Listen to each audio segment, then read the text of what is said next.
Hello students. इस video में हम बात करेंगे वाटर ऑफ क्रिस्टलाइजेशन। हमने कई सारे सॉल्ट अभी तक देखे हैं और आपने भी देखे होंगे जहां पर सॉल्ट के साथ में कुछ वाटर मॉलिक्यूल्स अटैच होते हैं। जैसे आपने अभी पढ़ा, आपने मान लीजिए अगर आपने कैल्शियम सल्फेट पढ़ा लास्ट वीडियो में, तो यहाँ पर आपने 2H2 लिखा, इसे आप जिप्सम बोल रहे थे।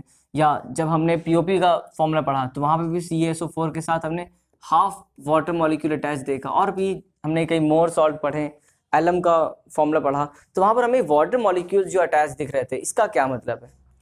तो इसी से रिलेटेड हमें आज बात करनी है। इसी को हम बोलते हैं वाटर ऑफ क्रिस्टलाइजेशन।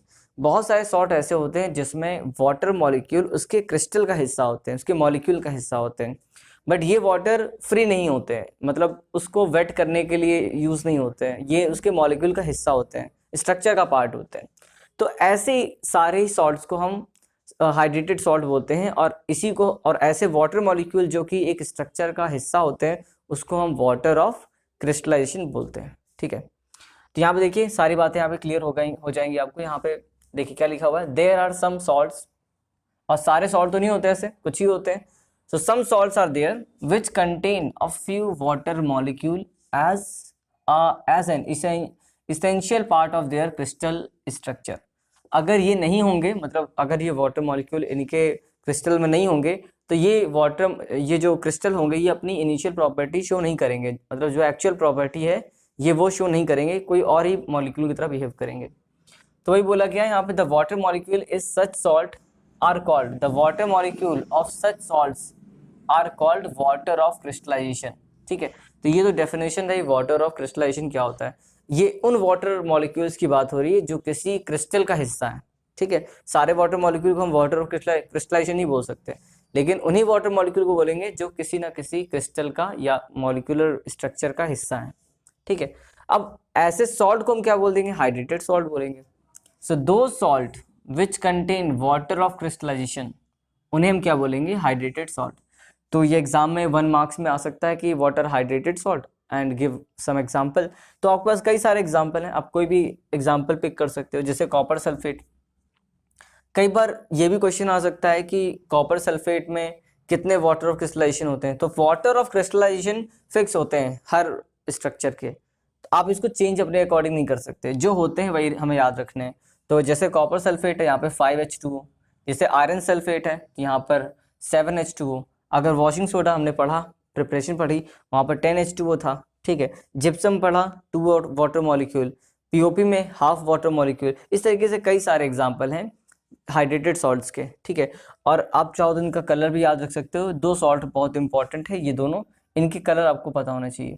ये होता है ब्लू कलर का, ठीक है, हाइड्रेटेड सॉल्ट के साथ बता रहा हूँ। ठीक है, अगर ये वाटर ऑफ क्रिस्टलाइजेशन नहीं होगा तो ये वाइट हो जाएगा। सिमिलरली ये जो होता है ये कैसा होता है? ग्रीन कलर का होता है। ठीक है, और ये दोनों वाइट होते हैं। ठीक है, तो यहाँ पे एक बात मैंने यहाँ पे आपको लिखी हुई है, इंपॉर्टेंट है, जरा देख लीजिए। It should be noted that the water of crystallization, ये जो वाटर ऑफ क्रिस्टलाइजेशन है, ठीक है, जैसे यहाँ 7H2O 5H2O, इन वाटर की बात हो रही है। So it should be noted that water of crystallization is a part of crystal structure. Crystal structure का ही पार्ट होता है। ये बात मैं कई बार आपको बता चुका हूँ, अब आपको भी समझ में आ गई होगी। ठीक है, crystal structure of salt, since water of crystallization is not free, ये फ्री नहीं होता है वाटर। ठीक है, मतलब आप सोचो कि हम इसे अलग कर लें किसी ड्राई पेपर से या किसी और चीज से, तो ये अलग नहीं हो सकता, ये उसके क्रिस्टल में जुड़ा हुआ है। Okay, so it is not free water, so it does not weight the salt. तो अगर आपके पास मान लीजिए कॉपर सल्फेट है, आप उसको टच करो तो आपको कहीं से भी वेट दिखाई नहीं पड़ेगा, समझ में नहीं आएगा। ठीक है, तो this is all about the water of crystallisation.